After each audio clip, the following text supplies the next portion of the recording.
شیعہ اور سنی مسئلہ، ان میں کیا کیا آپس میں اختلافات ہیں، اس حوالے سے آج کی ویڈیو میں شروعات کروں گا۔ یہ اس ویڈیو کا پہلا پارٹ ہے۔ آنے والی ویڈیو میں آپ اس کی مکمل تفصیل بھی دیکھ سکیں گے، اس پر انشاءاللہ اس کا اختتام کروں گا۔ رسول اللہ صلی اللہ علیہ وسلم کی وفات کے بعد حضرت ابوبکر صدیق رضی اللہ تعالیٰ عنہ کی دور خلافت، اسی طرح یکے بعد دیگرے حضرت عمر اور حضرت عثمان رضی اللہ تعالیٰ عنہما کی دور خلافت، اس کے بعد شیعہ سنی اختلافات کہاں سے اور کیوں شروع ہوئے، وہ حضرت علی المرتضیٰ رضی اللہ تعالیٰ عنہ کے دور خلافت سے آپ حضرات کو معلوم ہو جائے گا۔ ناظرین، آپ لوگوں سے ریکویسٹ ہے کہ اگر آپ لوگ چینل پر نئے ہیں تو پلیز میرے چینل کو سبسکرائب کر لیجئے، ویڈیو کو آخر تک لازمی دیکھیے گا۔ اب میں بڑھوں گا ویڈیو کی طرف، آگے ویڈیو آپ دیکھیں، اس کو سمجھیں۔ کوئی فروعی اختلافات اور مذہبی اختلافات کسی بھی لڑائی اور جھگڑے کا سبب نہیں بننا چاہیے، کیونکہ یہ اختلافات اب سے نہیں بلکہ سالوں سے چلتے آئے ہیں۔ بہرحال اب میں اپنی ویڈیو کو شروع کرتا ہوں، چینل کو سبسکرائب ضرور کر لیجئے گا۔ 12 ربیع الاول بروز پیر جب حضور کریم صلی اللہ علیہ وسلم وفات فرما گئے تو اس سانحہ عظیم کی خبر ہر طرف پھیل گئی۔ یوں محسوس ہوا جیسے ایک ہی ثانیہ میں قیامت برپا ہو گئی۔ کانوں نے جو کچھ سنا، آنکھوں نے جو کچھ دیکھا، طبیعت اس کو ماننے کے لیے آمادہ نہیں تھی۔ ہر طرف افراتفری پھیلی ہوئی تھی۔ حضرت عمر طیش میں بڑھے ہوئے، ہاتھ میں ننگی تلوار لیے ہوئے عجب عالم اضطراب میں تھے۔ ان کا خیال تھا کہ حضور صلی اللہ علیہ وسلم نے وفات نہیں فرمائی اور ان کی یہ کیفیت غشی کی ہے۔ حضور اکرم صلی اللہ علیہ وسلم کی وصال کی خبر سن کر صحابہ کرام رضی اللہ عنہم مسجد نبوی میں جمع ہو رہے تھے۔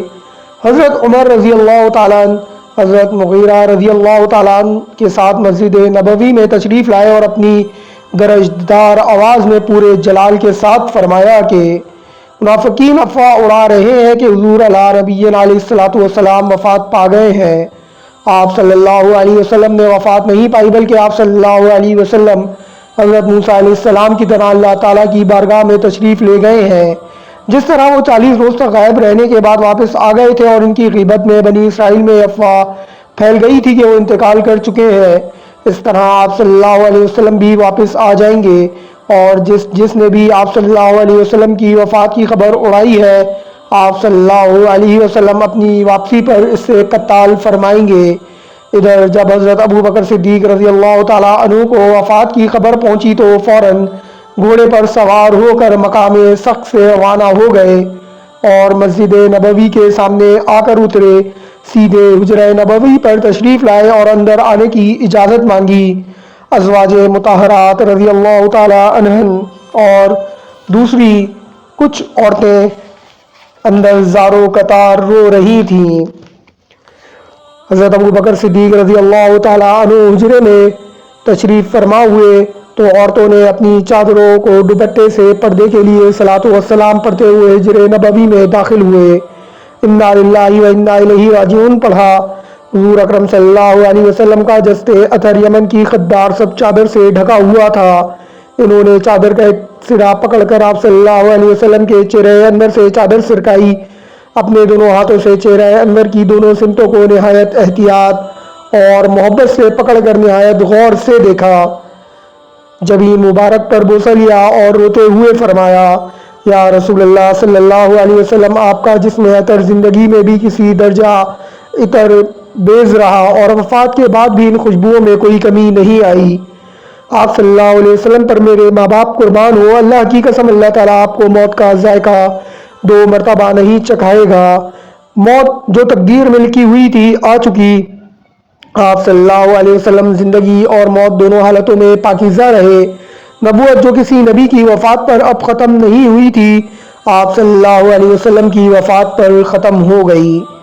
حضرت ابوبکر صدیق رضی اللہ تعالیٰ عنہ کی ناظرین، اس معاملے میں اگر آپ معاملہ فہمی کو سمجھیں تو آپ کو شروع سے یہ بات سمجھ میں آنے لگے گی اور آگے جا کر آپ شیعہ سنی اختلافات کی اصل وجہ کو بھی سمجھ سکیں گے۔ اس کے بعد حضرت ابوبکر صدیق رضی اللہ تعالیٰ عنہ حجرہ مبارک سے باہر تشریف لائے۔ صحابہ کرام میں اضطراب کی کیفیت پھیلی ہوئی تھی۔ حضرت ابوبکر صدیق رضی اللہ تعالیٰ عنہ نے معاملے کی نزاکت کو دیکھتے ہوئے آگے بڑھ کر بلند آواز سے فرمایا، اے لوگو، تم میں جو محمد صلی اللہ علیہ وسلم کی عبادت کرتا تھا تو وہ سن لے، جان لے اور سمجھ لے کہ محمد صلی اللہ علیہ وسلم وفات پا فرما چکے ہیں، اور جو اللہ تعالیٰ کی عبادت کرتا تھا تو اللہ تعالیٰ زندہ ہے جس کو کبھی موت نہیں آئے گی۔ محمد صلی اللہ علیہ وسلم صرف ایک رسول ہے، جن سے پہلے دوسرے بہت سے رسول گزر چکے ہیں۔ آپ صلی اللہ علیہ وسلم وفات پا جائیں، شہادت فرما لیں، تو کیا تم دین سے پھر جاؤ گے؟ جو شخص دین سے پھر جائے گا وہ اللہ تعالیٰ کو ذرہ برابر بھی کوئی نقصان نہیں پہنچائے گا۔ اللہ تعالیٰ ان قریب اپنے شکر گزار بندوں کو انعامات سے نوازے گا۔ اللہ تعالیٰ نے اپنے نبی صلی اللہ علیہ وسلم کی وفات سے پہلے ہی آپ صلی اللہ علیہ وسلم کی وفات کی طرف اشارہ فرما دیا تھا۔ اب تمہارے لیے فکر و تشویش کی کوئی بات نہیں ہے۔ اللہ تعالیٰ نے اپنے نبی صلی اللہ علیہ وسلم کے لیے ہمارے قرب کی بجائے اپنے قرب کو پسند فرما لیا ہے۔ ان کے بعد تمہاری رہنمائی کے لیے تمہارے پاس اپنی کتاب اور اپنے نبی صلی اللہ علیہ وسلم کی سنت کو چھوڑا ہے۔ جس نے کتاب و سنت دونوں کو مضبوطی کے ساتھ پکڑ لیا، اس نے حق کو پہچان لیا۔ حضرت ابو بکر صدیق رضی اللہ عنہ کی تقریر سن کر حضرت عمر فاروق رضی اللہ عنہ کو بھی یقین ہو گیا کہ حضور اکرم صلی اللہ علیہ وسلم وفات فرما چکے ہیں۔ جو صحابہ کرام رضی اللہ عنہ حضرت عمر رضی اللہ تعالیٰ عنہ کی باتوں سے متاثر ہو کر ان کے ہم خیال ہو گئے تھے، ان کا خیال بھی یقین میں بدل گیا کہ حضور نبی کریم صلی اللہ علیہ وسلم وفات فرما چکے ہیں۔ بہاوالا ثانیہ عظیم صفحہ نمبر 75۔ حضرت ابو بکر صدیق رضی اللہ تعالیٰ عنہ ناظرین کس طریقے سے خلیفہ منتخب ہوئے۔ حضور نبی کریم صلی اللہ علیہ وسلم کی وفات کا دوسرا دن تھا۔ ابھی غسل و تدفین کے بارے میں کوئی فیصلہ نہیں کیا گیا تھا کہ اطلاع ملی انصار سقیفہ بنی سعدہ میں جمع ہو رہے ہیں اور وہاں خلافت کے معاملے پر گفتگو ہوگی۔ صحابہ کرام رضی اللہ عنہ کے مشورے کے بعد حضرت ابو بکر صدیق رضی اللہ تعالیٰ عنہ بھی وہاں تشریف لے گئے۔ حضرت عمر فاروق رضی اللہ تعالیٰ عنہ اور دوسرے مہاجرین صحابہ کرام بھی آپ کے ہمراہ تھے۔ وہاں پر معمولی بحث و مباحثے کے بعد اتفاق رائے سے حضرت ابو بکر صدیق رضی اللہ تعالیٰ عنہ کو خلیفہ منتخب کر لیا گیا۔ اس کے بعد بیعت خصوصی ہوئی اور صحابہ کرام رضی اللہ عنہ نے یکے بعد دیگرے بیعت لی۔ تاریخ کے اوراق میں رقم ہے کہ جب حضرت علی المرتضیٰ رضی اللہ تعالیٰ عنہ نے حضرت ابو بکر صدیق رضی اللہ عنہ کے دست مبارک پر خلافت کے لیے بیعت کی تو حضرت امام حسین رضی اللہ تعالیٰ عنہ نے بھی بیعت کی۔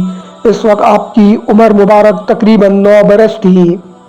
ناظرین، اب آپ یہاں سے اس بات کو سمجھتے رہیے، آپ کو شیعہ سنی اختلافات بھی آگے جا کر سمجھ میں آنے لگیں گے۔ حضرت امام حسین رضی اللہ تعالیٰ عنہ کے ساتھ حضرت امام حسن رضی اللہ تعالیٰ عنہ اور 4 لڑکے بھی حضرت ابو بکر صدیق رضی اللہ تعالیٰ عنہ کی بیعت میں شامل تھے۔ باہوالا کنز التواریخ سیرت حسین رضی اللہ تعالیٰ عنہ مرتبہ محمد ادریس فاروقی صفحہ نمبر 39۔ حضرت جابر رضی اللہ تعالیٰ عنہ سے مروی ہے کہ حضرت علی رضی اللہ تعالیٰ عنہ نے فرمایا کہ ابو بکر رضی اللہ تعالیٰ عنہ ہمارے سردار ہیں۔ بہاوالا بخاری شریف۔ ایک روایت میں آتا ہے کہ حضرت علی المرتضیٰ رضی اللہ تعالیٰ عنہ نے فرمایا کہ اس امت میں نبی کریم صلی اللہ علیہ وسلم کے بعد سب سے بہتر ابو بکر و عمر رضی اللہ تعالیٰ عنہما ہیں۔ بہاوالا امام احمد۔ حضرت علی المرتضیٰ رضی اللہ تعالیٰ عنہ سے روایت ہے کہ فرمایا رسول کریم صلی اللہ علیہ وسلم کے بعد سب سے بہتر ابو بکر و عمر رضی اللہ عنہ ہے۔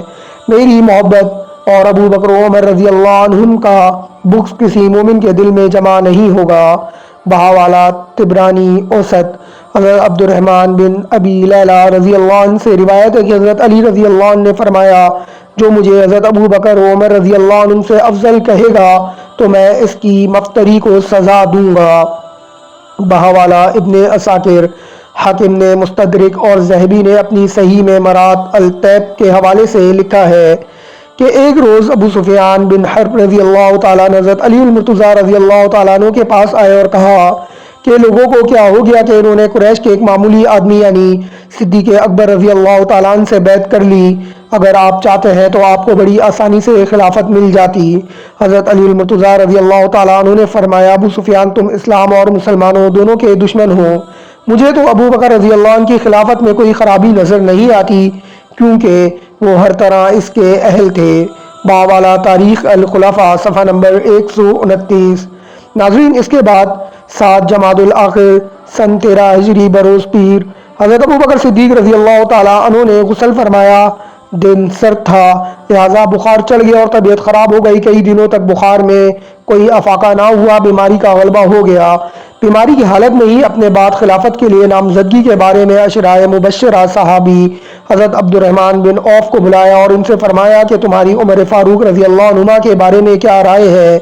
انہوں نے جواب دیا کہ آپ مجھ سے بہتر جانتے ہیں۔ آپ نے فرمایا پھر بھی میں ان کے بارے میں تمہاری رائے جاننا چاہتا ہوں۔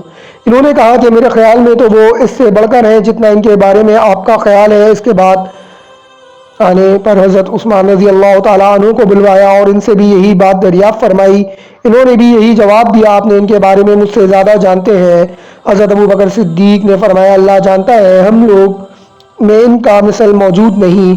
پھر آپ نے حضرت اسید بن حضیر، حضرت سعید بن زید رضی اللہ عنہ اور دوسرے انصار و مہاجرین سے بھی اس بارے میں مشورہ کیا اور ان کی رائے معلوم کی۔ حضرت اسید بن زید رضی اللہ تعالیٰ عنہ نے کہا اللہ تعالیٰ خوب جانتا ہے کہ آپ کے بعد عمر رضی اللہ عنہ ہی وہ شخص ہیں جو اللہ تعالیٰ کی رضا کو اپنی رضا سمجھتے ہیں۔ جس سے اللہ تعالیٰ ناراض ہوتا ہے وہ بھی اس سے ناراض ہوتے ہیں۔ ان کا باطن ان کے ظاہر سے بھی اچھا ہے اور خلافت کے امور کے لیے ان سے زیادہ قوی اور مستعد کوئی دوسرا دکھائی نہیں دیتا۔ اس کے بعد دیگر صحابہ کرام رضی اللہ عنہ تشریف لائے۔ ان میں سے ایک نے حضرت ابو بکر صدیق رضی اللہ تعالیٰ عنہ سے عرض کیا کہ حضرت عمر فاروق رضی اللہ تعالیٰ عنہ کے سخت مزاج کو آپ جانتے ہیں، اس کے باوجود اگر آپ نے ان کو خلیفہ نامزد کر دیا تو بارگاہ الہی میں کیا جواب دیں گے؟ آپ نے فرمایا اللہ کی قسم تم نے مجھے خوفزدہ کر دیا، لیکن میں اللہ تعالیٰ کی بارگاہ میں عرض کروں گا کہ یا اللہ میں نے تیرے بندوں میں سے بہترین شخص کو خلیفہ منتخب کیا ہے اور جو کچھ میں نے کیا وہ اس سے بھی بلند ترین ہے، اور یہ جو کچھ بھی میں نے کہا یہ تم دوسروں تک بھی پہنچا دینا۔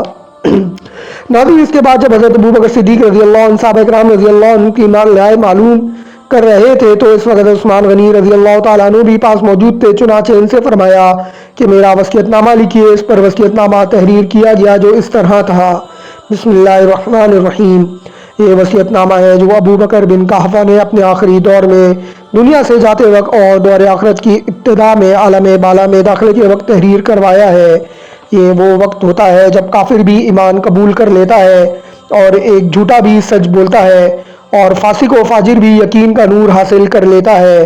لوگوں اپنے بعد میں نے عمر بن خطاب رضی اللہ عنہ کو تمہارے اوپر خلیفہ مقرر کیا ہے۔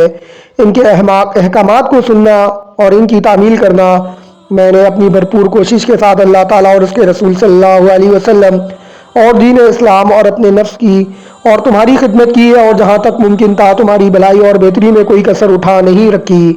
مجھے یقین ہے کہ حضرت عمر فاروق رضی اللہ تعالیٰ عنہ عدل و انصاف سے کام لیں گے، اور اگر ایسا ہوا تو میرے ظن و خیال کے مطابق ہوگا، اگر وہ بدل جائے تو ہر شخص اپنے کیے کا جواب دہ ہوگا۔ البتہ میں نے تمہارے لیے نیکی اور بھلائی کا ارادہ کیا ہے، اور بہت جلد ظالموں کو پتہ چل جائے گا وہ کس طرف رجوع کرنے والے ہیں۔ السلام علیکم ورحمۃ اللہ وبرکاتہ۔ ناظرین یہ تھی حضرت عمر فاروق رضی اللہ تعالیٰ عنہ کے دور خلافت کی آغاز۔ اس کے بعد حضرت علی رضی اللہ تعالیٰ عنہ نے بھی حضرت عمر فاروق رضی اللہ تعالیٰ عنہ کی بیعت فرمائی، اور اسی طریقے سے دوسرے صحابہ کرام نے بھی۔ حضرت عمر فاروق رضی اللہ تعالیٰ عنہ کے دور خلافت کے بعد سیدنا عثمان غنی رضی اللہ تعالیٰ عنہ کو خلیفہ بنایا گیا، اور وہیں سے ان کی شہادت کے وقت سے اور ان کی شہادت کے بعد سے حضرت علی المرتضیٰ رضی اللہ تعالیٰ عنہ کے خلیفہ بنائے جانے تک بہت زیادہ فتنہ و فساد برپا ہوا۔ جنگ جمل و صفین جیسی بھی جنگیں ہوئیں، اور اسی وقت سے شیعہ مذہب کا آغاز ہوا، اور وہ کس طرح ہوا، اس کی بنیاد کس طرح سے پڑی، انشاءاللہ آگے آنے والی 1 سے 2 ویڈیوز میں اس کا اختتام کروں گا۔ آگے آنے والی ویڈیو بھی جلد لے کر حاضر ہوں گا۔ امید ہے کہ یہ پہلا حصہ بھی آپ کو پسند آیا ہوگا۔ اللہ حافظ۔